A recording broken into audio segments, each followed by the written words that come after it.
Today's day 6 of 90 days self care challenge. ഇത് നമ്മൾ വർക്കൗട്ടിനൊന്നും പോകുന്നില്ല because I M on my periods. So I thought I just വീട്ടിലെ ലീവൊക്കെ എടുത്ത് ഒന്ന് റെസ്റ്റ് എടുത്ത് കാമായിട്ട് കുറച്ച് സ്ട്രെച്ചസ് ഒക്കെ ചെയ്തിട്ട് റിലാക്സ് ചെയ്യാമെന്ന് ഓർത്തു. ജിമ്മിൽ പോയില്ലെന്ന് വെച്ചാൽ നമ്മൾ ഡയറ്റിന് ചേഞ്ചസ് ഒന്നും വരുത്തിയിട്ടില്ല. രാവിലെ എല്ലാ ദിവസത്തെയും പോലെ ആസ് യൂഷ്വൽ 2 ബോയിൽഡ് എഗ്സും ഒരു ബനാനയും പിന്നെ ക്രാംസ് ആയതുകൊണ്ട് ഉമ്മിച്ചൊരു ജിഞ്ചർ ടീ ഉണ്ടാക്കി തന്നു. അത് കഴിഞ്ഞ് നേരെ വന്ന് ബുക്കും വായിച്ച് കുറേ നേരം കിടന്നു. ഞാൻ എപ്പോഴും ആലോചിക്കാറുണ്ട്, പനി വന്നാലും വേറെ എന്തൊക്കെ എനിക്ക് വയ്യായ്ക വന്നാലും ഞാനത് എങ്ങനെയെങ്കിലും മാനേജ് ചെയ്യും.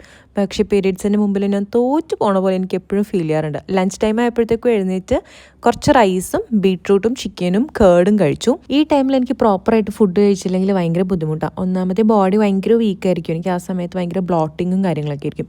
അങ്ങനെ ഞാൻ ലഞ്ചും കഴിച്ച് വന്ന് വീണ്ടും കുറച്ച് നേരം കിടന്നുറങ്ങി. പിന്നെ എഴുന്നേൽക്കുന്നത് ഒരു ഈവനിങ് 5:30 ഒക്കെ ആയപ്പോഴത്തേക്കുമാണ്. രാവിലെ സ്ട്രെച്ച് ചെയ്യണമെന്ന് വിചാരിച്ചാണ്, പക്ഷേ ഞാൻ ഉദ്ദേശിക്കുന്ന പോലെ എൻ്റെ ബോഡി വർക്ക് ആവാത്തത് കൊണ്ട് ഞാൻ രാവിലെ സ്ട്രെച്ച് ചെയ്തില്ല. അത് കഴിഞ്ഞ് ഈവനിങ് പിന്നെ ഉറക്കത്തിൽ നിന്നൊക്കെ എഴുന്നേറ്റ് വന്ന് ഒന്ന് സ്ട്രെച്ചസും കാര്യങ്ങളെല്ലാം ചെയ്തു. ഒന്ന് സ്ട്രെച്ച് ചെയ്ത് കഴിഞ്ഞപ്പോഴത്തേക്കും കുറച്ച് ഒരു ബെറ്റർ ഫീലിംഗ് ആയിരുന്നു.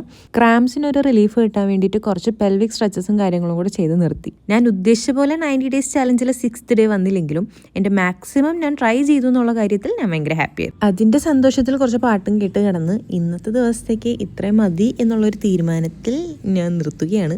ബൈ.